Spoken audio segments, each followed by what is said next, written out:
Just returned from an aerial tour of the hardest hit areas of the metropolitan region with our federal partners and local and federal officials. We were joined this morning, in addition to the governor, by Senator Charles Schumer, by Senator Gillibrand, from the federal administrative side, by Colonel Paul Owen, the commander of the New York District of the U.S. Army Corps of Engineers, Jonathan McDade, the division administrator for United States Department of Transportation, Mike Byrne, the federal coordinating officer for FEMA, joined us today. Thank you, Mike. From the state, Joe Lota, chairman of the MTA, Major General Patrick Murphy of the Division of Military and Naval Affairs.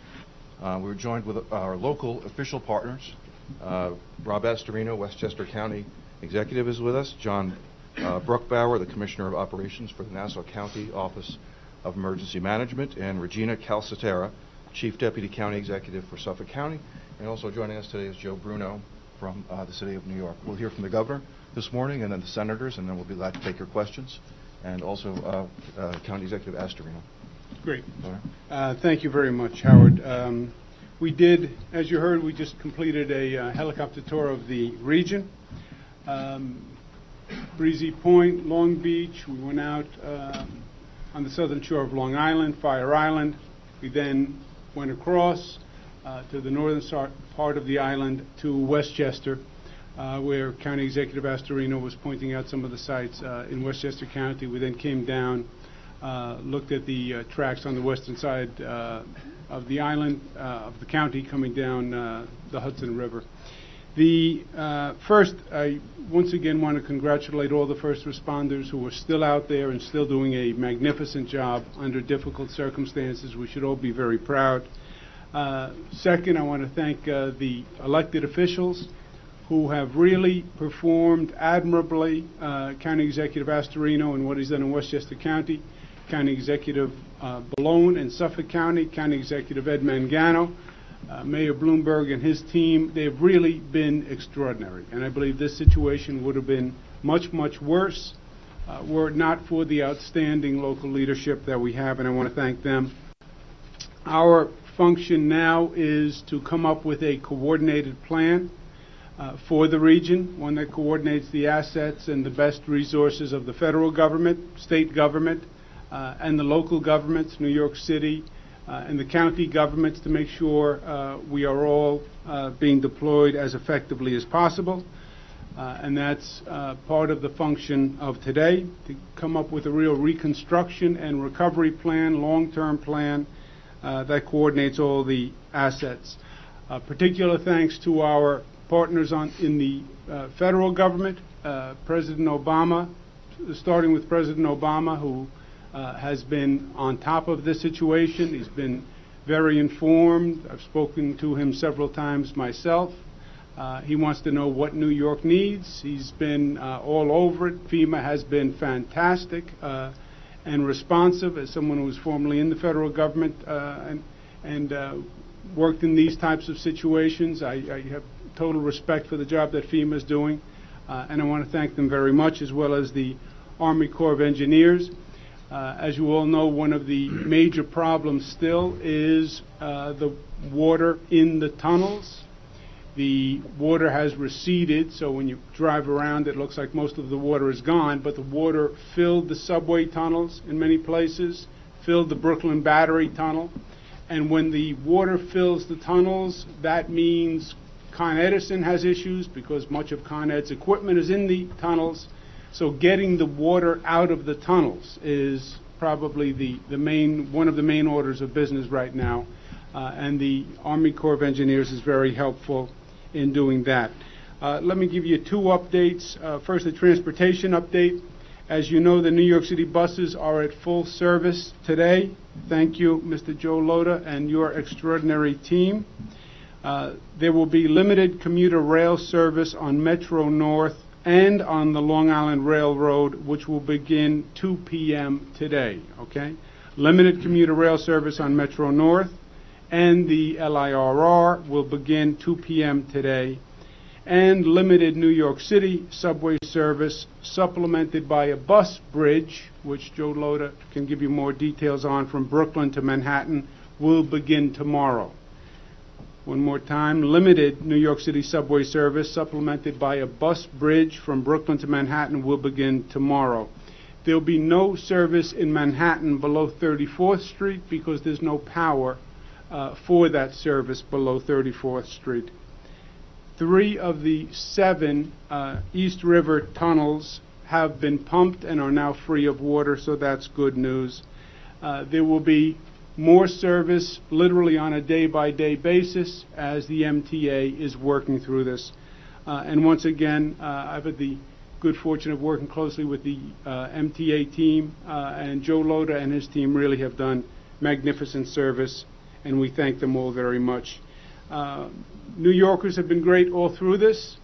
We're going to need some patience and some tolerance. Traffic is very difficult for 2 reasons. We still have some passings that are closed. Midtown Tunnel is still closed, etc. So there's a high volume of traffic in the city itself. Many of the traffic lights are still out, so there's a certain amount of confusion at the intersections. In terms of power restoration, we are working very hard. That is going to be a situation that is also going to be developing on a day-to-day basis. Con Ed has been giving updates. The Westchester companies on Long Island, where we have probably the greatest challenge from a power point of view, we have the New York State Power Authority that is deploying upstate utility workers to the downstate area to help out Manhattan, the Island, and Westchester. And as of now, we have 1,800 utility workers who will be coming into the downstate area as we speak, primarily from upstate New York, coming to help their neighbors in downstate New York. So we applaud NYPA, and we thank those utility workers very much. But that is going to be still a day-by-day situation until we know how much power will be restored when. So patience and tolerance on the traffic conditions and on the power restoration conditions. I can assure you everyone is doing everything they can. They're all working very, very hard. But these are significant challenges that we're facing and problems in many cases that we've never experienced before or not in a generation. So patience and tolerance would be appreciated. With that, let me turn it over to New York's senior senator, Senator Chuck Schumer. Thank you, Governor, and thank you and your entire team for the great job that you have done, as well as our county executives. I've been speaking to all of them. Rob Astorino, who's here, County Executives Mangano and Ballone from Nassau and Suffolk County, and of course Mayor Bloomberg has done a terrific job as well, as has his team. And so I want to thank everyone for being here. The storm is receded. We can see some blue sky today, but the wreckage remains. All you have to do is tour the city, as I've been doing the last few days, tour the state. It's devastating. And there are always vignettes to go to Rockaway and see all the burnt-out buildings. When you thought this was a storm of water and wind, it becomes a terrible fire, inferno of fire. Terrible. And it looks like the pictures of London or even Dresden after World War II, with almost nothing standing. Last night I had to drive into Lower Manhattan. It's eerie to see all the lights out. No street lights, no traffic lights, and no glows from any of the apartment building windows. Everyone's gone. The kind of thing we feared after 9/11, that Lower Manhattan would become a ghost town, is happening for a few days, fortunately, only a few days here, because the electricity is not on. And then to see so much, to see the tanker in Staten Island and the oil spill pouring out into the harbor, to see so many homes damaged. And I fear the sort of hidden danger here is so many homes are damaged. So much people's property is damaged, cars and furniture and everything else. And we haven't begun to see that. When you take a helicopter tour, which the governor graciously took us on today, you can't really see that. The houses are standing. They look fine. But if their basement or first floor is flooded, awful. And then, of course, different institutions. I've been speaking to the heads of NYU, and the damage they have is enormous, and we're going to have special efforts to help them everywhere you look. So there's tremendous damage, but today's a day where we begin to pivot from rescue and assessment to recovery and rebuilding. We have to rebuild, and as New York always does, we'll rebuild better than we were before. And the federal government has to play a major role in that rebuilding. And Senator Gillibrand and I, as well as our colleagues in the other northeastern states that were hit by this storm, are very well aware of that. And we can assure New Yorkers, we can assure elected officials as well as the citizenry of New York, that the federal government will be on the ground helping put its significant resources behind the recovery efforts. The President has told the agencies, the Army Corps, FEMA, they can attest to that. All systems go. Don't let anything get in the way of helping out New York.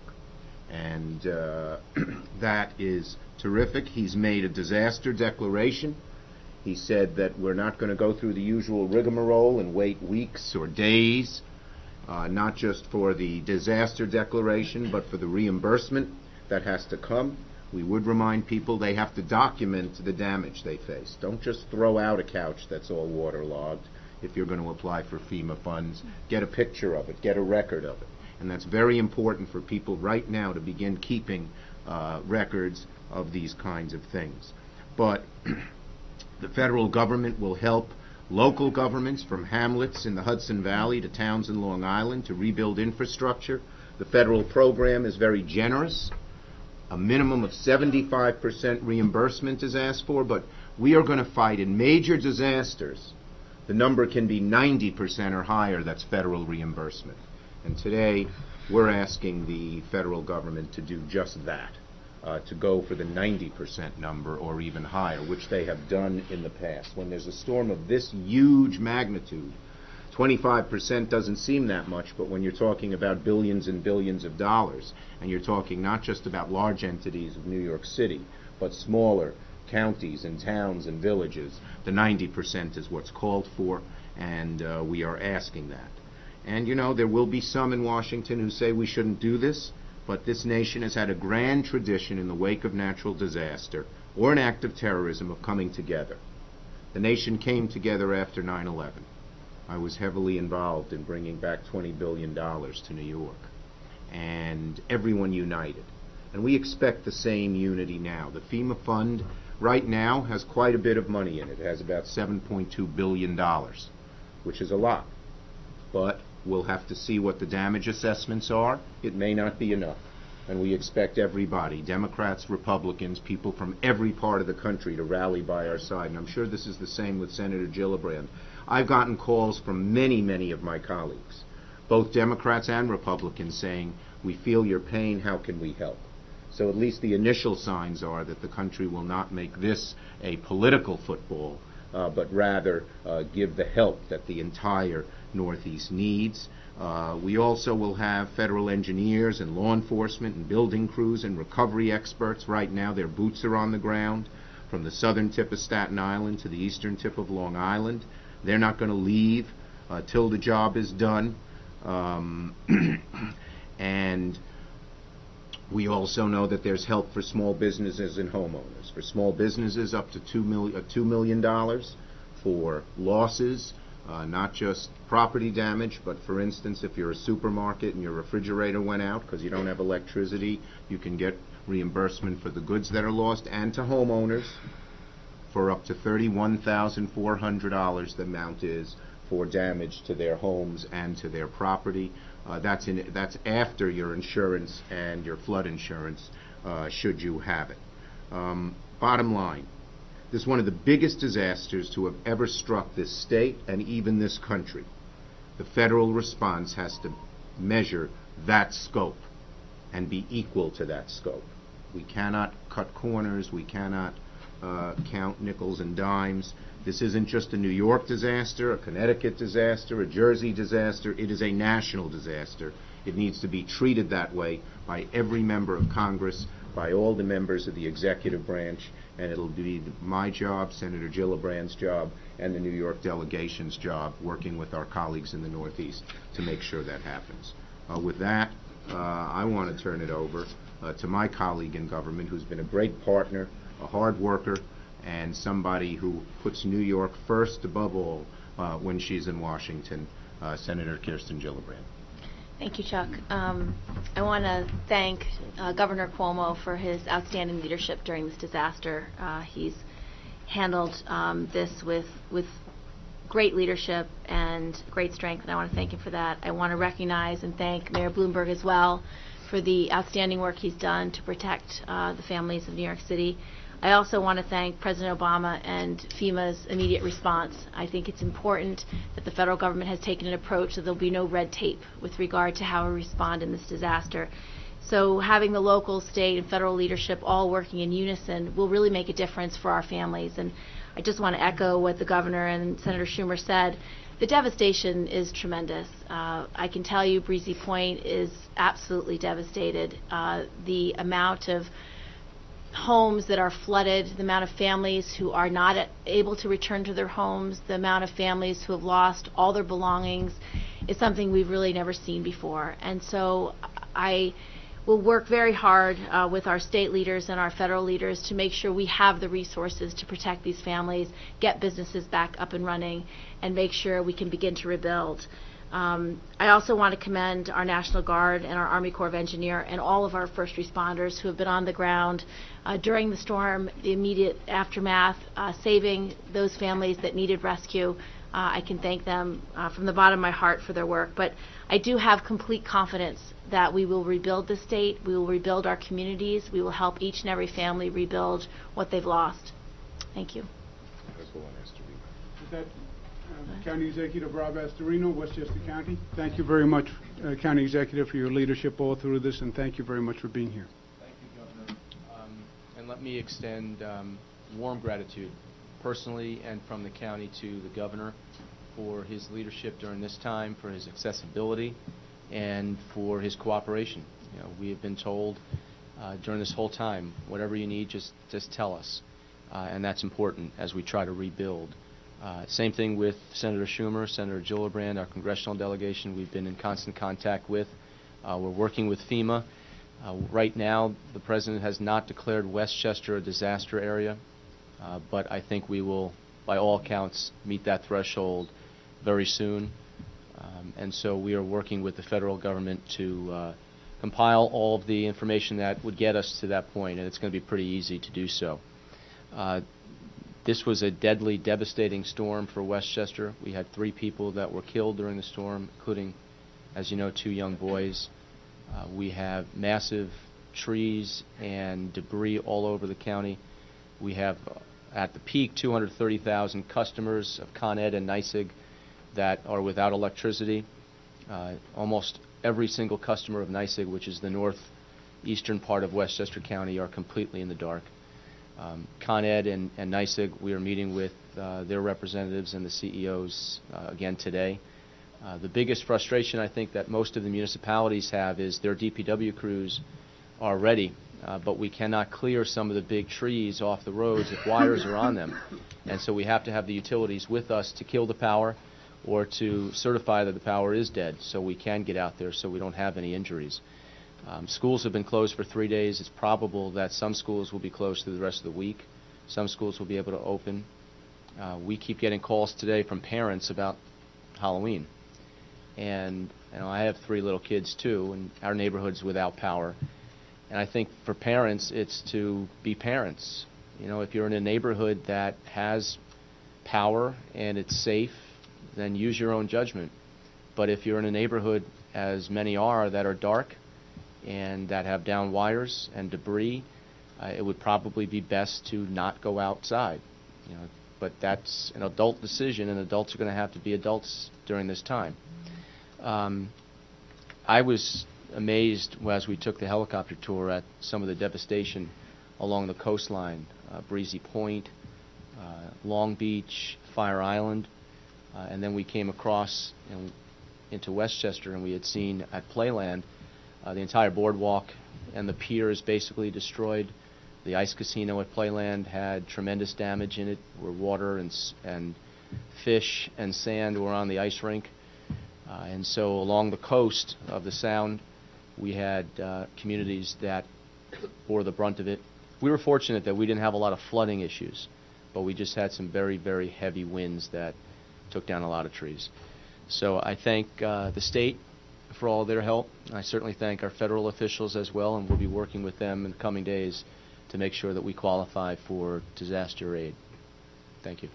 Thank you very much, County Executive. And I think we all agree that this has been a very difficult period for this state. But as New Yorkers, we've gone through dark times before, and we know struggles and we know crisis. And we come back, and we come back even stronger. We work together. We work as a team. We work coordinated. And the challenge here for us is not just to build back, but to build back better than before. And we're going to do that. We're going to learn from this. I believe we can improve the city and the state from this, and that's our goal, and we are all committed to that. So I want to thank my colleagues very much for being here today. Questions? Zach?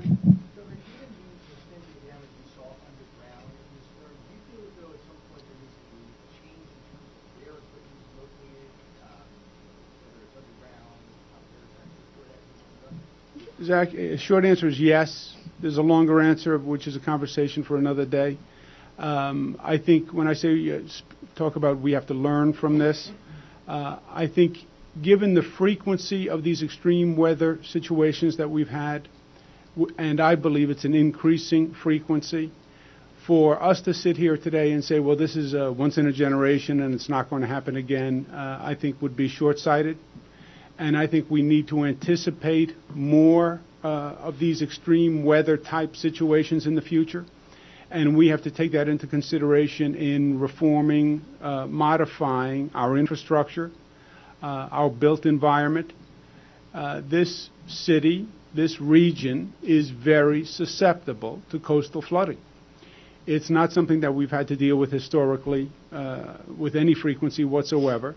So we're not built in a way that has the built-in protections. Other parts of the country live with flooding, flooding of rivers or coastal flooding, and they design their space that way. We've not done that.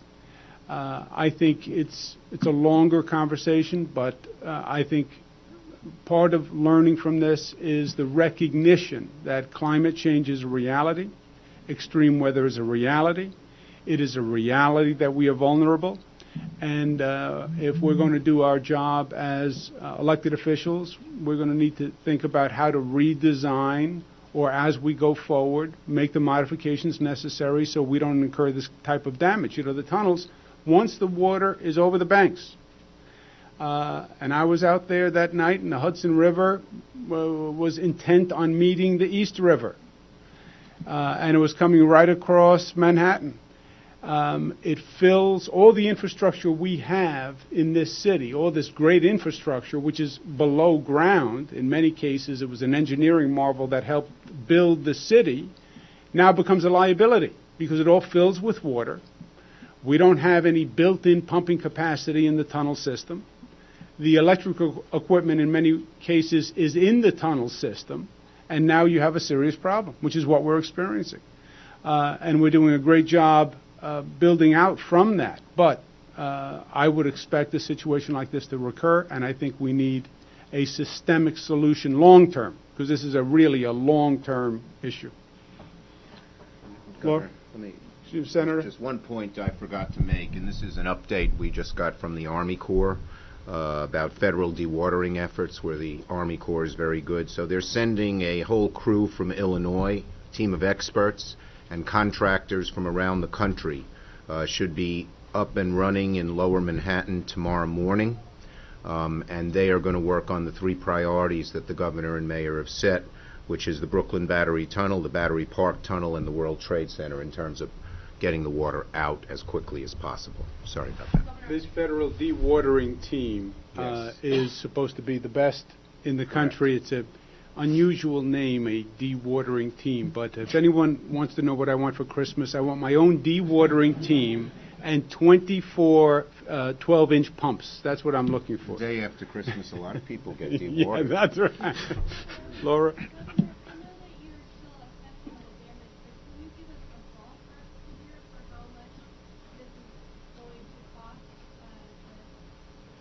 Cost works on two levels.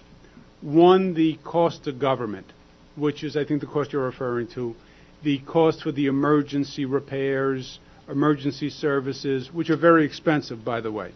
And that's why we were discussing before the storm, when do you decide to bring in emergency services, et cetera. It's a very expensive operation. The cost to government, we believe and hope and expect, and the President has suggested that FEMA will largely pay those expenses. So the state is now laying out the funds, local governments are laying out the funds. We fully expect that the federal government will pay the bulk of those expenses, 90%, possibly 100%. That's the emergency cost. There's a second cost, which is the private sector cost. We are losing revenue as governments and as a state because business is not functioning. People can't get to work, etc.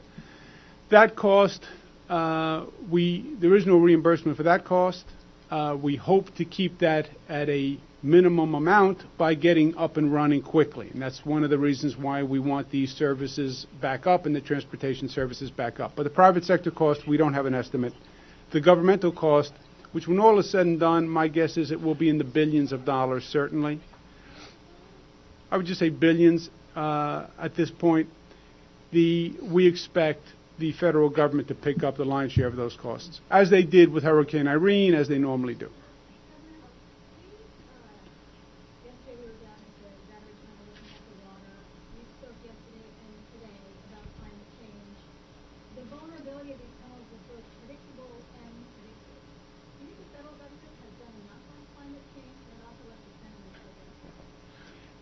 Climate change is a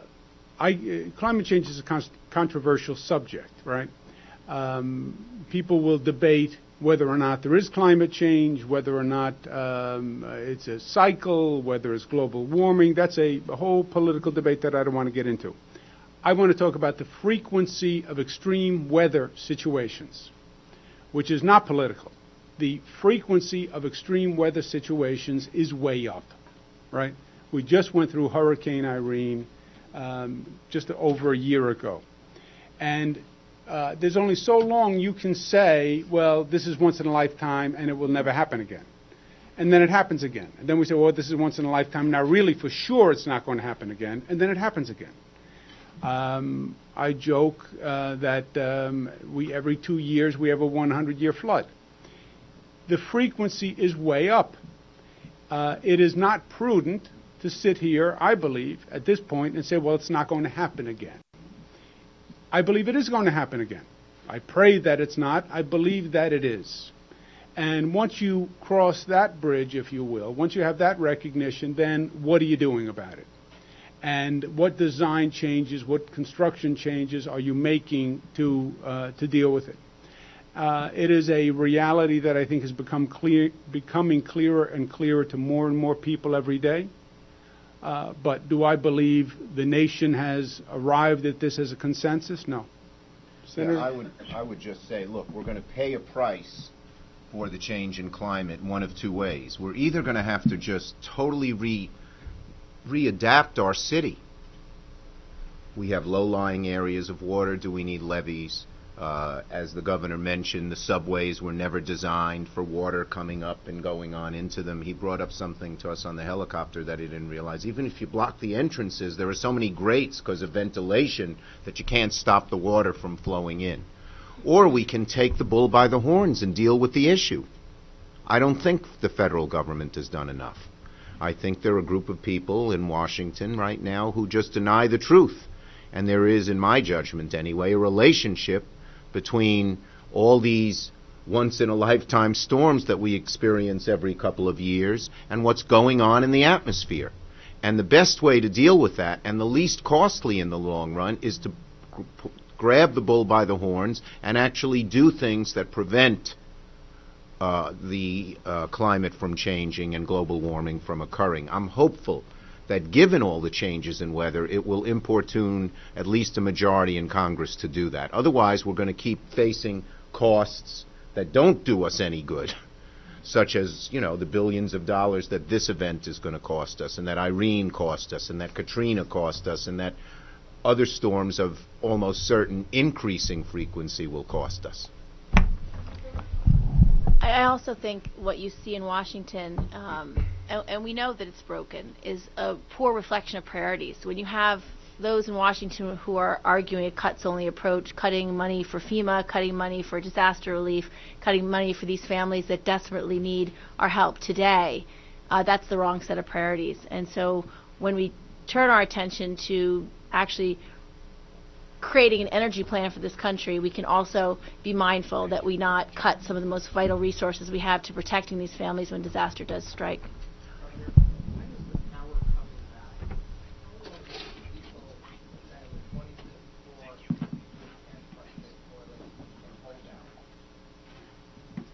For the power, you mean?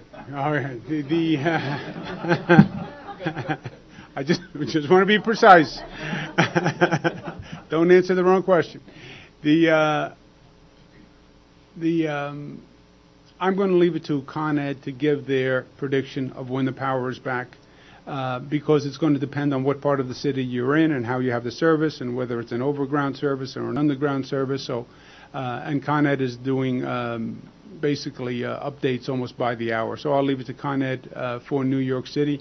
Westchester, it's going to depend on where you are. But my guess is it will be coming on sooner in Westchester than what I believe is going to be the worst problem in the state when it comes to power, which is going to be Long Island. You had about 90% of the customers on Long Island without power. The substations on the south side of the island have been destroyed. And the problem getting additional utility crews, because there's such a high demand for the utility crews, not just within this state, but from other states also, is compounding the problem. So I think it is days for sure in parts of Westchester and Long Island. How many days, I don't know, and I would really leave it up to the utility companies, Dave, to figure that out. Governor, on a Long Island question, you brought up Long Island. What portion of all of the aid that the state is getting will go to Long Island? You are mentioning Long Island. The way we are planning to do this is every local government will have its costs reimbursed by the federal government, by FEMA. So whatever Suffolk County or Westchester County or Nassau expend or have expended for this disaster, they submit to the state submits to the federal government, and we're looking for the normal reimbursement is 75%. There is an option for us to go to 90% or even 100%. I guess you won't be surprised to know I'm going to be asking for 100%, maybe 101%, but definitely 100%. And then we'll reimburse those counties. On the private economy side, then, as we said, that's wherever it is. There's no reimbursement for that. Governor, as for Westchester, two young boys died in their own homes there. What's your priority for the county there? Well, the priority is to keep our coordination with the county executive working well, which has been working very well. But I'll look to the county and the county executive to determine the best way the state can help, and then we deploy the resources as the county executive suggests. He's on the ground there. He knows what's going on. He tells us what the priorities are, and we work together to fill them. By the way, the death toll statewide has gone up to 26 people now from the storm. So, Governor, two questions, please. Could you share some of what went through your mind as you were looking out the shopper window and some of that destruction?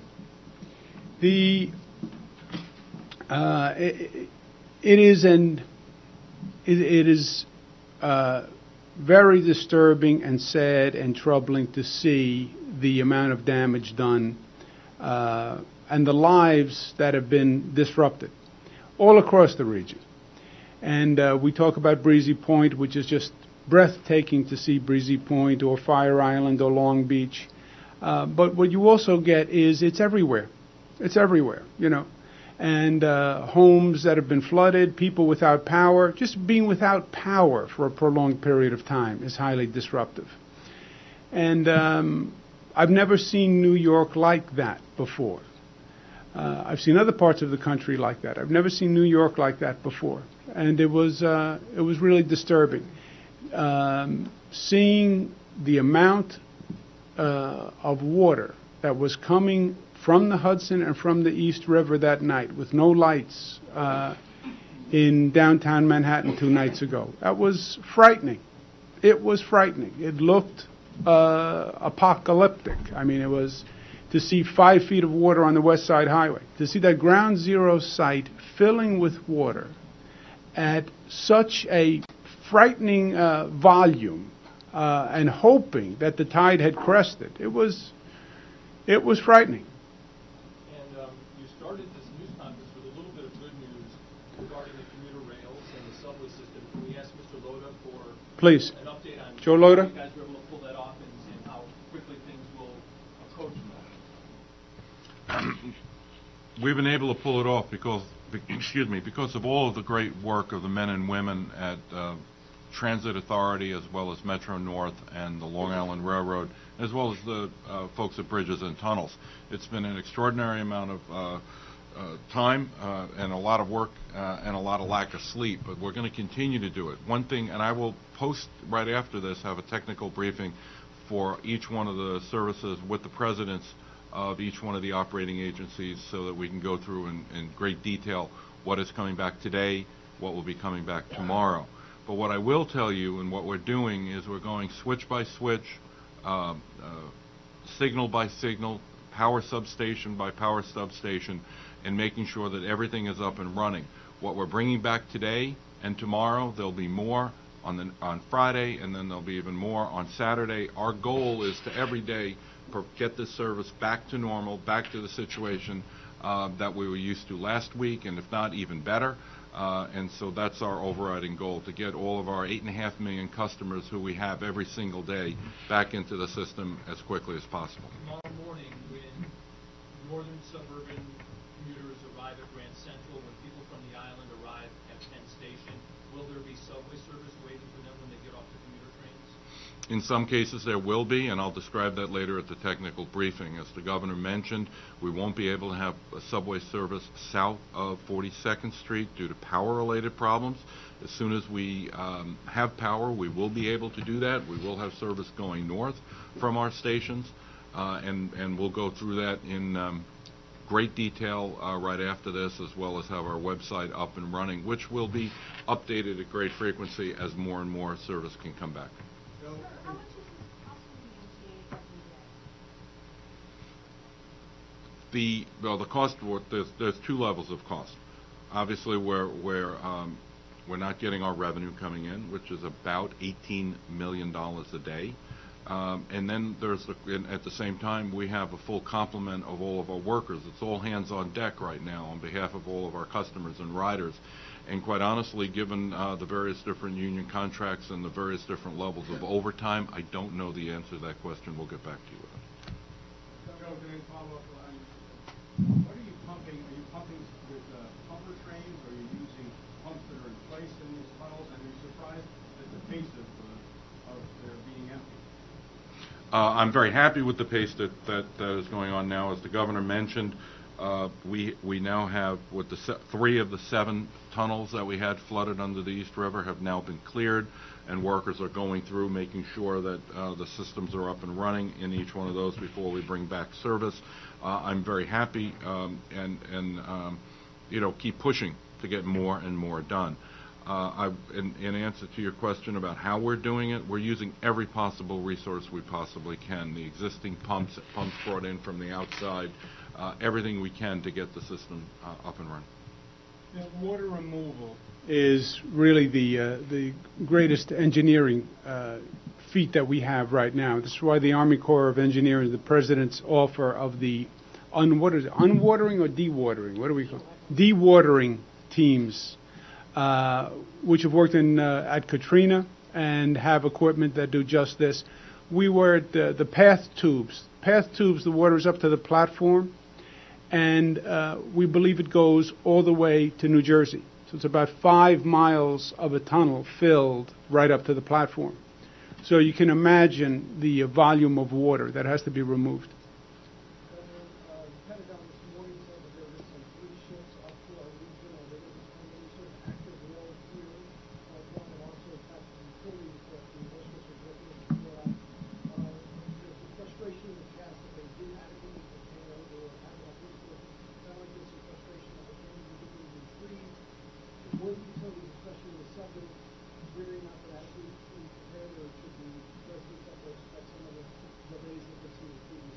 Yeah.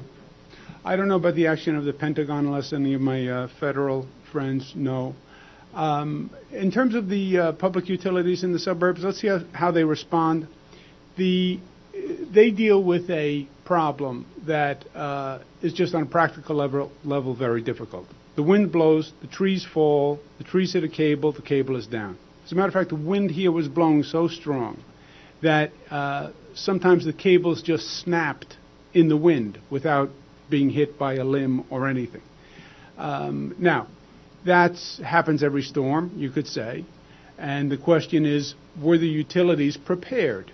And we'll find out by how quickly they get the power up. Now, it's been probably, from their point of view, this has been the greatest damage they've ever dealt with, just the most extreme situation they've ever dealt with.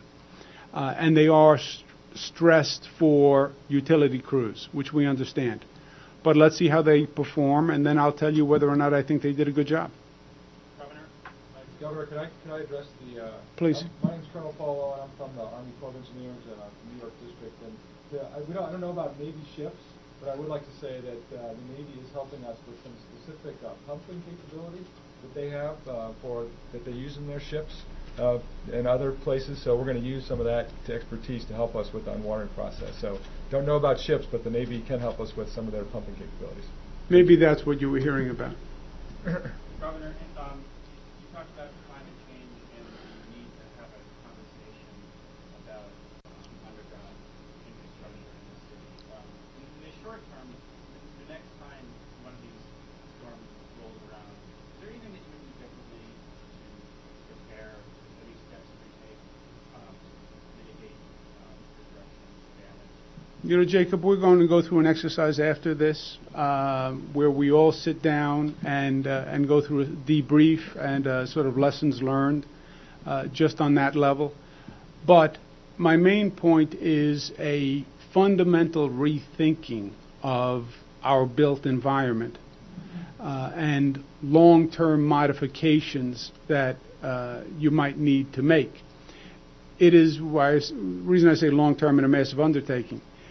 Protecting this state from coastal flooding is a massive, massive undertaking. It has to be thought through, it has to be planned, but it is a conversation that I believe is overdue and a conversation that should begin. On the specifics, off the top of my head, though, I'll tell you this. We spent days preparing. We had the advantage of notice in this situation. And I think the preparations were all adequate.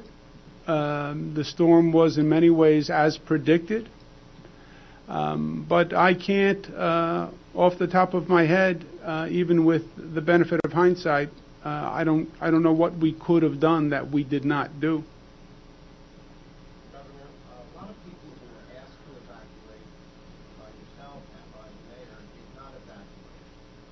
Do you think that there should be a new system that forces to evacuate? Well, I don't know. That is a very good question. What happens is we ask people to evacuate repeatedly.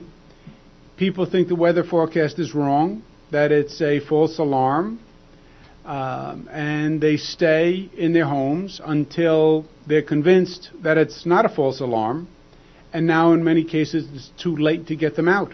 Or now you have to put first responders in a dangerous situation to try to get them out. That's what happened in Suffolk County with Fire Island. People were told to evacuate.